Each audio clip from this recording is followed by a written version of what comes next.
Divaldo diz, na antiga entrevista do programa Terceira Visão, de 1987, o entrevistador era Luiz Antônio Gasparetto e o diretor do programa era Augusto César Vanucci, hoje os dois já desencarnados. E o Luiz Antônio Gasparetto perguntou como é que era a relação do Divaldo com o Joana de Ângeles. E aí o Divaldo respondeu, introduziu a sua resposta, dizendo assim: de fato, é uma amiga querida a quem eu vejo quase todos os dias. Olha só, olha o detalhe. É uma amiga querida a quem eu vejo quase todos os dias.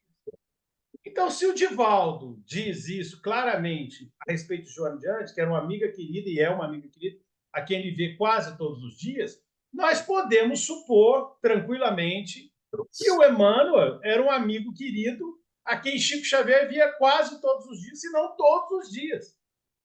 Considerando que, nas palavras da própria mediunidade do Divaldo, nas palavras do próprio Divaldo, a mediunidade do Chico é muito mais pronunciada do que a própria mediunidade do Divaldo, que nós sabemos já ser muito extraordinária, muito pronunciada. Mas a do Chico, o Divaldo diz assim: eu não sei qual é a especialidade mediúnica em que ele não tinha uma mediunidade exuberante. Muito embora a gente saiba que ele se destacou hors concurso na psicografia, mas ele tinha várias, se não todas, as especialidades em grande expressão. Então, a gente pode supor que Emmanuel era um amigo querido aquele dia quase todos os dias, ou todos os dias, com base até nessa comparação com a situação do Divaldo com a Joana. Por que eu estou destacando essa análise comparativa? Por que eu estou destacando isso? Porque quando você tem um amigo que você vê todos os dias, como uma pessoa da família, ou um amigo muito querido, você desenvolve uma relação de intimidade, não é? Você desenvolve uma relação de intimidade. Às vezes, a gente não vê todos os dias pai, mãe, filho, filha, irmão, amigos. Quantas pessoas que nós temos um vínculo de afeto e, às vezes, de trabalho muito forte que a gente não vê todos os dias.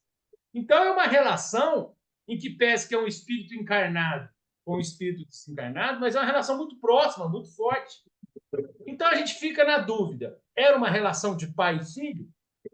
Era uma relação mais no estilo de irmão mais velho, irmão mais novo? Era uma relação de amigos?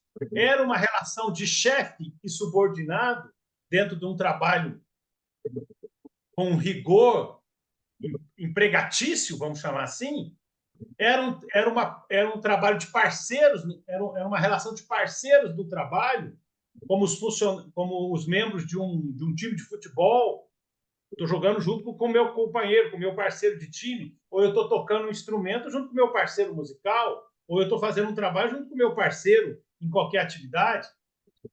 Ou era um conjunto de todos esses tópicos. Eu arrisco a dizer que era um pouquinho um mix, uma mistura de todos esses tópicos.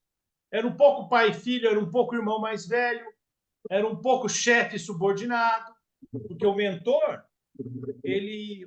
do médio, ele é um pouco, igual meu pai fala, é um pouco o dono da bola na pelada, né? O Emmanuel definia qual espírito iria se comunicar, qual não ia se comunicar. É conhecida a passagem que Emmanuel recusou a oferta, por exemplo, de Monteiro Lobato, que já era conhecido por ser um espírito, ou no mínimo um simpatizante enquanto encarnado, grande escritor da literatura brasileira. E já era conhecido como um simpatizante ou um espírito, se você quiser, enquanto encarnado, e depois desencarnado, pretendeu escrever pelo Chico, e num primeiro momento, pelo menos, não sabemos se depois acabou escrevendo como pseudônimo, mas no primeiro momento, pelo menos, não foi liberado por Emmanuel.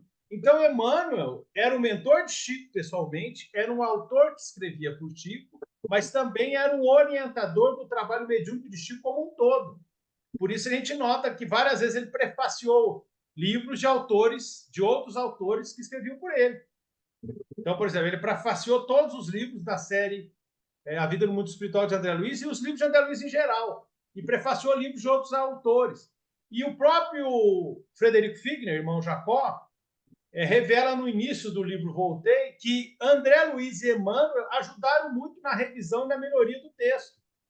O próprio Chico Xavier fala que Emmanuel, André Luiz e Dr. Bezerra de Menezes estavam revisando o texto do Missionários da Luz, e por isso, naquele capítulo famoso da reencarnação de Segismundo, capítulo 13, um capítulo bem extenso, o maior capítulo da obra de André Luiz, houve uma interrupção da psicografia, porque foram submeter os três, revisando o texto de André Luiz, aos maiores.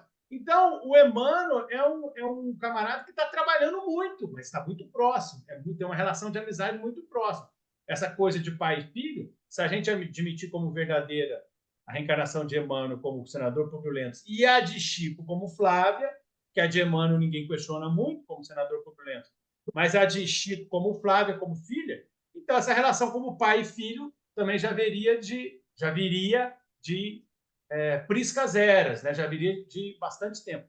Mas o fato é que eles tinham essa relação muito próxima. E por que eu estou dizendo isso? Porque essa relação próxima dá uma certa intimidade que amigos têm um com o outro. Você brinca com um amigo, coisa que você não faz com uma pessoa mais estranha, com um conhecido. Você tem uma relação mais íntima, você conta piada, você fala alguma coisa engraçada com uma pessoa mais próxima, na amizade e na família, coisa que você não faz com uma pessoa distante. Por que eu estou dizendo isso? Se você juntar isso, que é uma característica que todos nós entendemos muito bem, e se você juntar aquela humildade quase caricatural do Chico Xavier, e se você pensar que Chico Xavier também gostava de contar casos engraçados, né? Bastante inusitados, ele conseguia dar um toque de humor e usava disso até como uma estratégia contra bajuladores e adversários, para se diminuir. Então, se você juntar tudo isso, fica difícil, às vezes, entender se o Chico não estava contando uma piada, se não estava disfarçando um pouquinho essa chefia, porque é óbvio que o Emmanuel tinha muito respeito por ele. Mas o Emmanuel também usava um pouco de autoridade e o Chico aceitava essa autoridade, porque os dois estavam muito comprometidos com o objetivo em comum, que era entregar essa obra colossal, fascinante, que, no bom sentido da palavra fascinante, que eles entregaram para nós.